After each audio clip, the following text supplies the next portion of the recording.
Hi Cancer! Welcome po sa ating channel. At ito ang inyong Daily Gabay Tarot Reading for July 13, 2024. Please be reminded, kung naka-resonate kayo, comment down.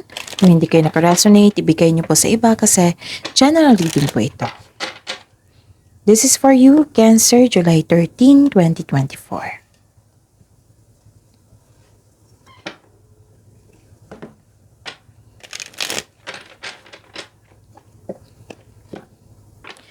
Gamitin ang reading na ito bilang gabay lamang. Please like, subscribe, and click bell button for notification para updated po kayo sa daily tarot reading natin. Maraming salamat po.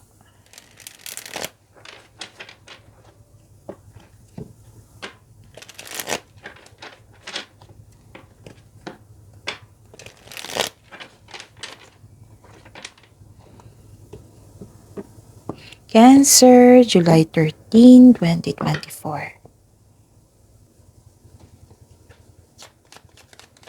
Spirits Guide, I need 3 cards po. Mga ganap po ngayong July 13, 2024 para po kay Cancer.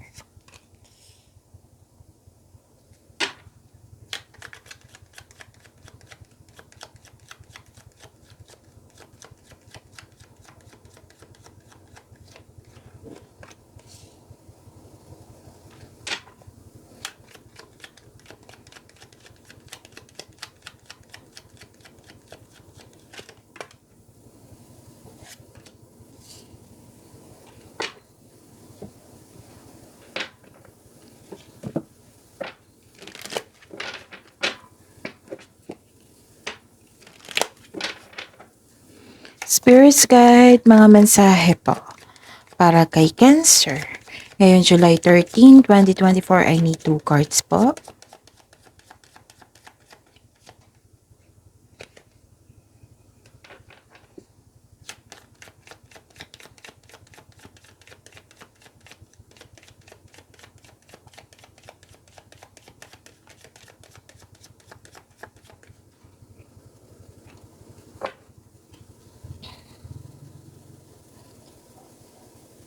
Okay, may ending with new beginning, Cancer.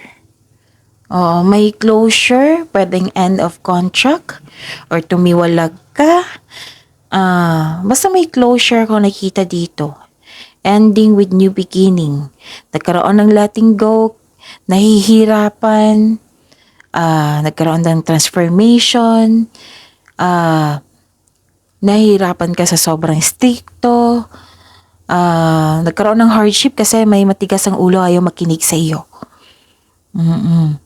Yung nagdulot ito ng sickness sa inyo or stress dahil sa katigasan or sobrang stricto. Dahil sa pagtatapos. Okay? And don't worry kasi may nakita naman akong companion dito. Sinamahan ka ng favorite person mo. Siguro nag-usap kayo para maisan kayo. Yung ma-share mo yung mga hinanakit mo, ganun. Nakikita ko dito na nagbigay ka ng trust sa kanya, sa iyong kaibigan. Pwede din friend mo yung problema mo. Tapos nakita ko dito, some of you may bagong kaibigan. Natuwa kayo kasi mabait siya, ganun. Magaan yung loob mo sa kanya. Tapos natuwa ka sa inyong favorite person na kausap mo niyo ngayon na nagkaroon ng companion, sinamahan ka. Kasi nagbigay ito ng support sa inyo, loyalty. Nagbigay ng payo. Kasi pwede din advisor mo ito. Kasi favorite person mo eh. Pwede din na bumili kayo ng pet. Okay? Pwede din na hired kayo. Kasi may new beginning. Na hired kayo sa Askatiwala.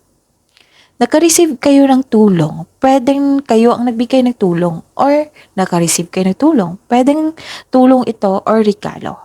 Okay? Kasi mahilig kayong magbigay ng tulong eh. Pwedeng kayo din ito. Nagbigay ng tulong. Nagkatanggap kayo ng grasya, which is nakikita ko naman dito na happy kayo. Kasi may dito pleasure, abundance, love is blooming. Yun. So, ang message po para sa inyo, celebration. May celebration pala. Let go and have fun. So, enjoy mo daw yung So, letting go. So, Let go mo na yan and have fun sa celebration. And seek clarity.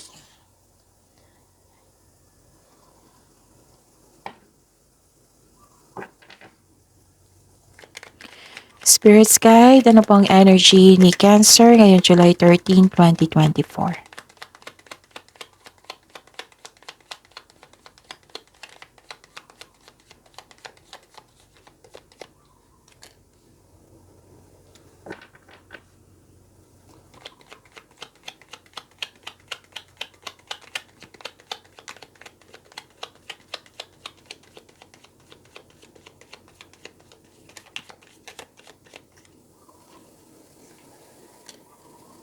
Okay, so this is daily reminder ha. Panoorin niyo po yung last 4 days tarot reading niyo. Like for example, napanood niyo July 13, panoorin niyo yung 12, 11, 10, 9. Basta sunod-sunod ang date. Kahit weekly man yan, kahit monthly man yan, basta panoorin niyo. Kung may narinig, kung may nakita kayong repeating message, kailangan niyo bigyan niya ng atensyon. Kung maaari, bigyan niyo ng solusyon or action. Okay? At saka yun. Napanood nyo na ba yung 6 months from now, gabay tarot reading nyo? Na-uploaded po nung Thursday. So, panoorin nyo. Check nyo sa channel natin. Kasi yung reading is from July to December 2024. At sa mga suki ko dito na laging humingi sa akin ng gabay, ng reading, nais ko ipaalam sa inyo na open po yung July 2024 monthly gabay tarot reading nyo po. And kung may nangyari na sa inyo 6 months from now, pwede na kayong magpa-reading ulit from July to December 2024. Okay? So, PM nyo ako for schedule. At sa mga bago dito na gusto magpa-personal reading, nakafocus man sa career and money, nakafocus man sa love reading or general, so comment kayo ng link. Again, comment kayo ng link, LINK, para mag-reply ako niyan ng instruction kung paano nyo ako makontak. Okay? Maraming salamat po. May nakita ko ditong may dumating. Tapos binigyan mo ng fast action. Binigyan mo ng action. Kasi, passion mo. May opportunity na naka-line up sa inyong passion. Na sobrang excited kayo. Pwede din na may matagal na kayong plano or proyekto, tapos ito na yung araw na ito na consider mo as a go signal na to begin. Yung sinimulan mo na binigyan mo na ng action. Yung matagal mo ng matagal mo ng ideas na gustong gawin. So consider this card as a green light to begin. Okay? This card asks you to have confidence in taking action. Maraming nagbigay ng suporta sa iyo. So this is the clarification of your card here na may nagbigay ng suporta sa iyo. And may nakita rin ako dito na concern sa materialism. Pwedeng sobrang tutok sa trabaho. Pwedeng nag-overspend talaga. So control. Make it balance. Kasi may nakita ko dito ang concern sa hindi marunong magpahalaga sa buhay, sa trabaho, sa pera, pwede. May selos po naganap. Pwede na may concern kayo sa materialistic na tao. May taong hindi maasahan. Instead, magalit kayo sa kanya. Have a conversation. I-address mo yung hurt feelings mo. Kung kailangan ng adjustment, then go ahead. May nanghimasok sa inyong decision-making process. May tutol. Pwede hindi siya tutol, yung nanghihimasok lang siya. So this is your career and money. And the clarification of this card po. Para po kay Cancer.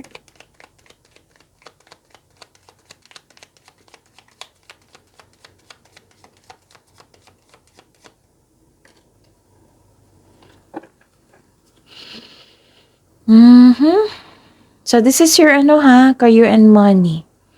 Okay? Okay. May nakita ko dito na disappointed ka. You felt empty.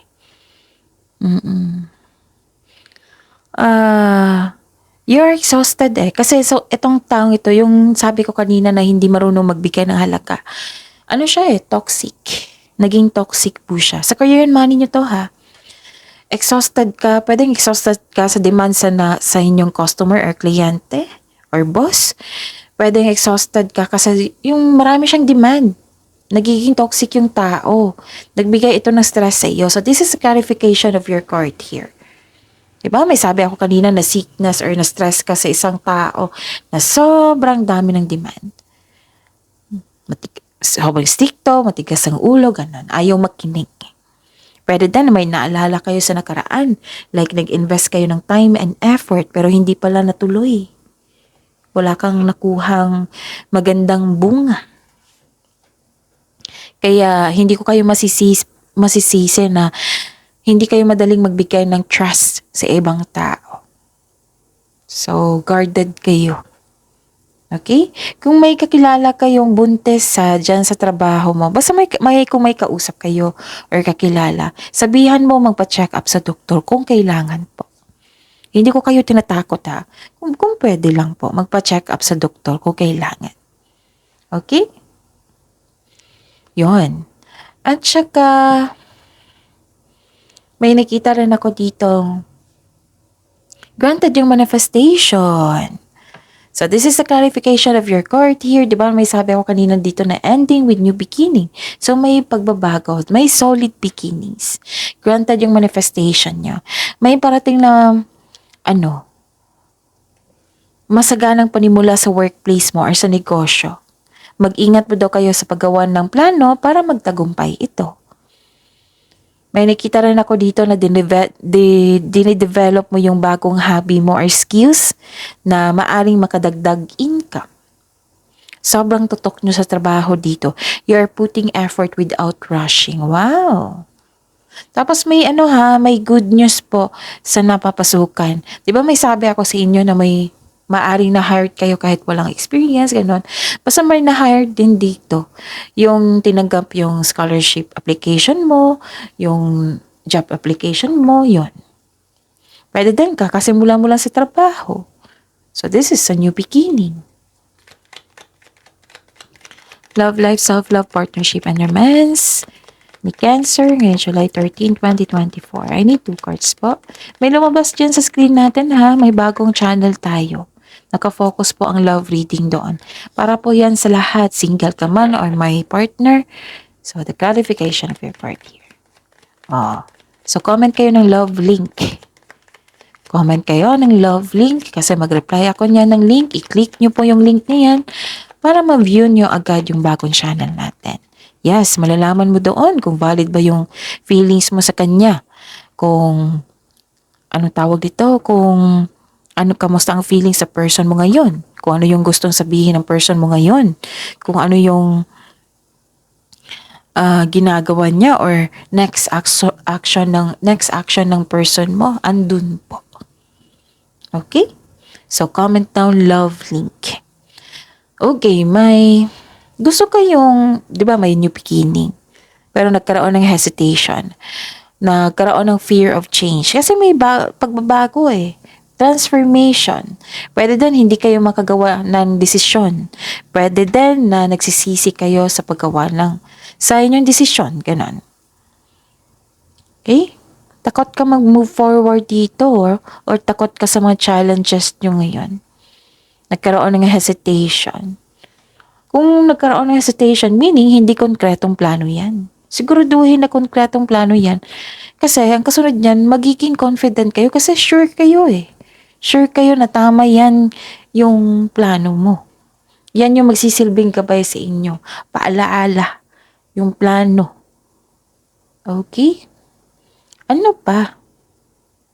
May celebration nga dito, di ba? Celebration, let go, and have fun. So, this is a clarification of your card here na may celebration. Oo. Okay. Medyo seryoso to partying too much, nakikita ko dito. May concern kayo sa isang tao. Pwedeng kayo ito or pwede itong isang tao sa person nyo or basta may ano kayo dito, concern sa isang tao, na partying too much na may kasamang mga lasinggero o lasinggera. May nakita rin akong away dito. Oo, may chismis, away, boundaries issues, may hindi pagkakaunawaan, may nakipag-inuman, nakipag-flirt, nagkaroon ng affair. Yan yung concern eh. Tapos yun, protect your inner peace po, Cancer. Ha? Protect your inner peace. So that's it. See you tomorrow, Cancer. Please like, subscribe, and click the button for notification para updated po kayo sa daily tarot reading natin. Maraming salamat po.